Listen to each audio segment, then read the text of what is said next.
How to spot a poor writer. You have a project to be written and you're looking for a freelance writer. How do you know if the person you're considering is a good writer or a poor writer? Besides the obvious things like poor spelling and poor grammar, there are other telltale characteristics of poor writing that you should learn to spot. The basics. The number one way to spot poor writing is by looking for the basics that we all learned in school.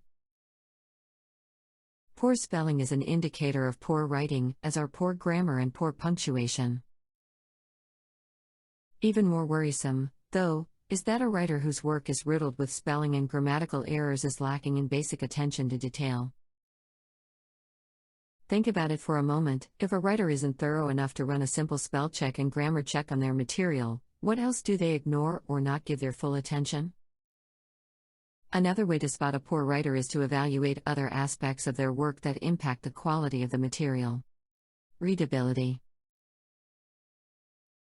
There are software programs that evaluate this characteristic, but often it's just as easy to gauge it by reading for yourself. Look for well-organized material that flows smoothly and follows a logical progression of information. Adaptability. A poor writer often has difficulty adapting to different writing styles or requirements. Look at writing samples with an eye toward seeing how well the writer adapts to different styles and topics. Appropriate style. A poor writer will also have difficulty adopting a style that's appropriate for the subject at hand. Pay attention to how the writer matches style with topic and note any incongruence or awkward pairings. Originality.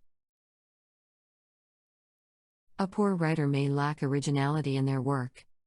This may show up as material that's boring to read, or that just seems to sound like everything else you've read on a particular topic.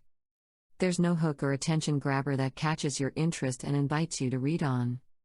Command of the language. A poor writer will typically struggle with their command of the English language. This shows up as improper sentence structure or difficulty with proper verb conjugations, and is often seen in writers for whom English is not their primary language.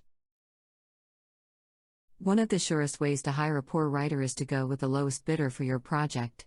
It's as true of writing as it is of other things: you get what you pay for. We're not suggesting you need to spend an exorbitant amount of money to get excellent writing. However, a great writer is rarely the least expensive writer, so don't be scared off if the bids on your project cover a wide range of dollar amounts. And take into account exactly what you get for your money, including things like rewrites, edits, progress updates, formatting, etc. A writer's feedback and references are of the utmost importance. Look for someone who has client feedback that's genuine rather than just a simple "good work, thanks" or something similar. A great writer will have a long list of testimonials that will give you a sense of their work quality and their reliability. Reliability is especially important because you don't have the time to chase down a writer who has missed a deadline or neglected to send a scheduled progress report. Click here to see what we mean by great testimonials. So where do you go to find a great writer? The internet is filled with freelance writers and freelance writing marketplaces, so stick with reputable sources.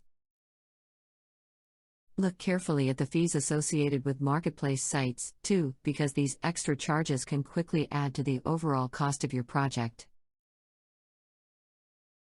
Share this video, and if you want to support our project, subscribe to the Find Out How YouTube channel. Until next time.